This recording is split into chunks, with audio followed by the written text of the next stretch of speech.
Give it up. Give up that war. You know, the war that you have to really fight is the war against yourself. You have to fight a war against yourself. Now, it's not easy to look in the mirror and to change your own life. It's hard as hell. You have to take responsibility. You have to learn new things. You have to feel uncomfortable.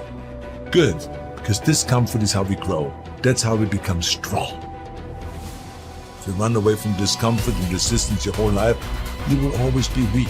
And most people don't like being uncomfortable. If you don't want to be uncomfortable, please do not pursue success, because success is very uncomfortable feeling.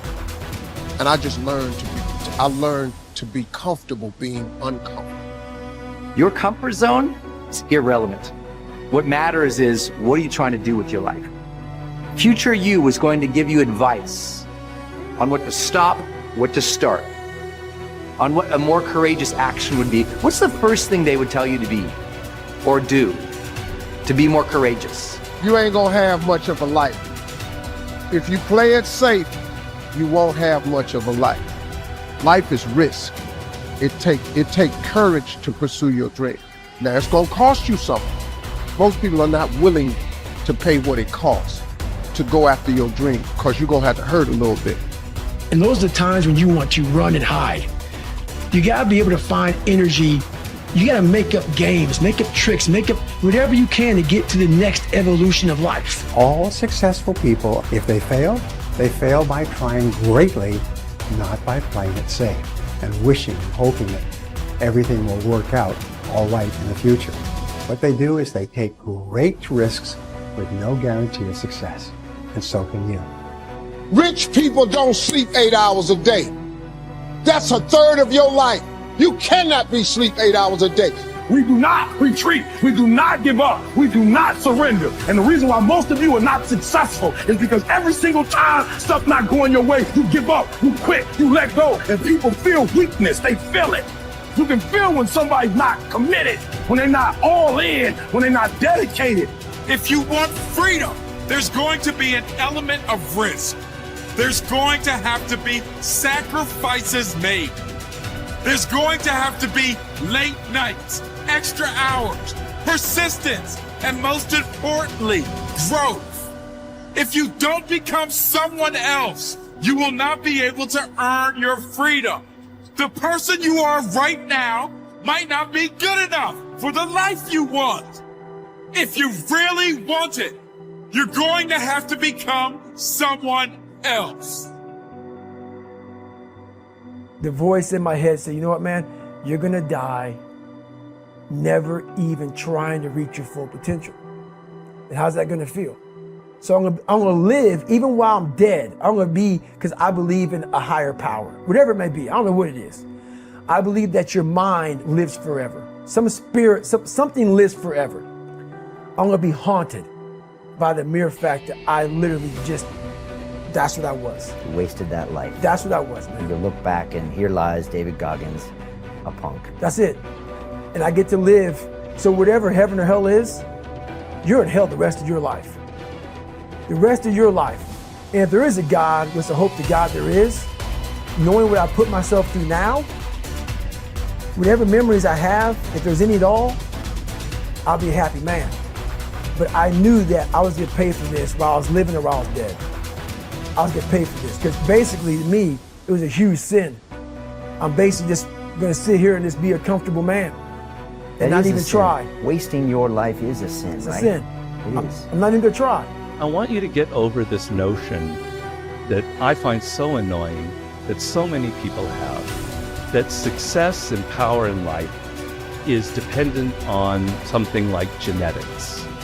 Like some people are born with a larger brain, or they have wealthy parents who are able to send them to the right school, or it's all a matter of luck.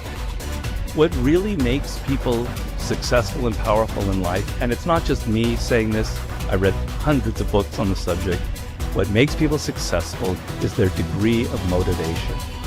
Yeah, I could repeat it 100 times, but it's true every time I say it. When you are motivated, when you feel yourself emotionally engaged in the subject, you learn faster.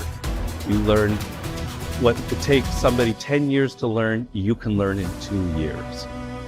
When you feel emotionally engaged with something, you're able to push past all the obstacles.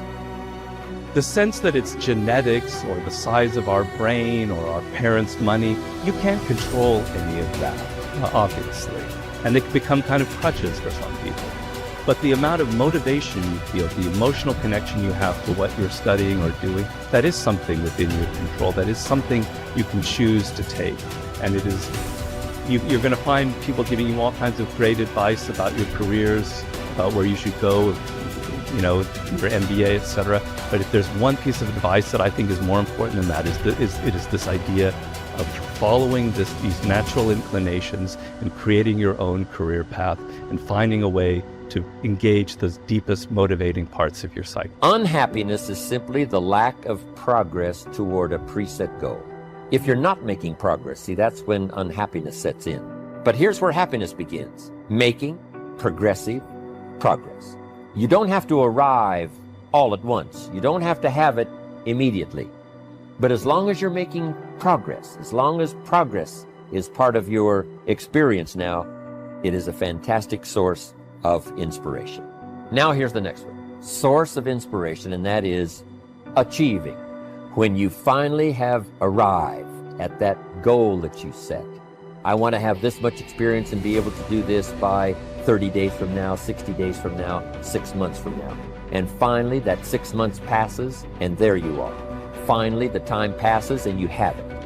Finally, the time passes, and the skill is now beginning to be polished, and it is so unique and effective. Achieving is an incredible source of inspiration. But here's what we notice.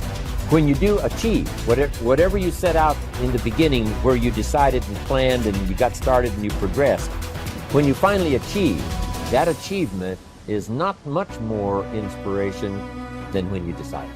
It's a different kind of inspiration. It's a different kind of feeling to having arrived. Knowing that you've got many other objectives to accomplish, many other places you want to go, things you want to do, the person you want to become. But at least I've got this one. I've done this one. As the saying on the wall of the inner city school reads, God don't make no junk. Each person is capable of achieving excellence in some way, in some area. You have within you, right now, the ability to function at genius or exceptional levels in at least one, and perhaps several different intelligences. Your job is to find out what it could be for you. Your responsibility to yourself is to cast off all these self-limiting beliefs and accept that you are an extraordinarily capable and talented person. You are engineered for greatness and designed for success.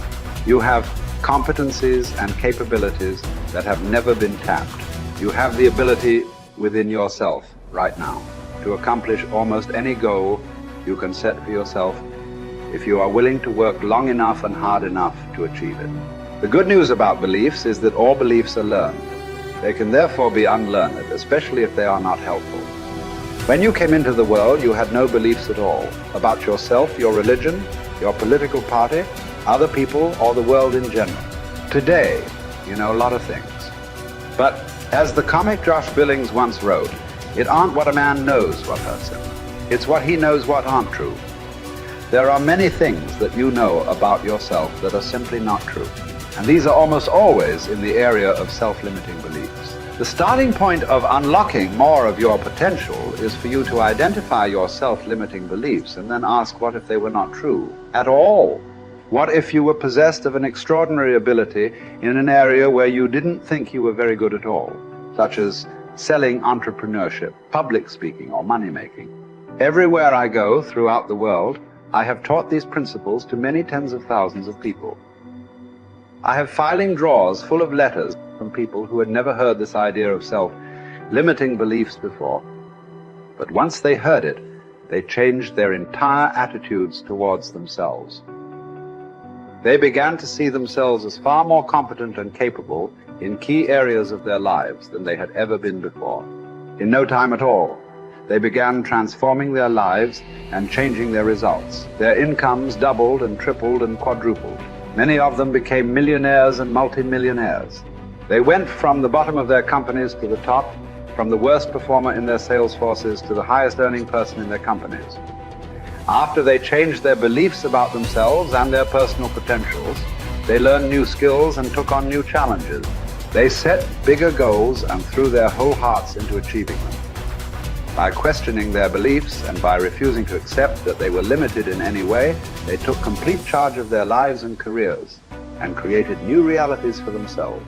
And what countless others have done, you can do as well.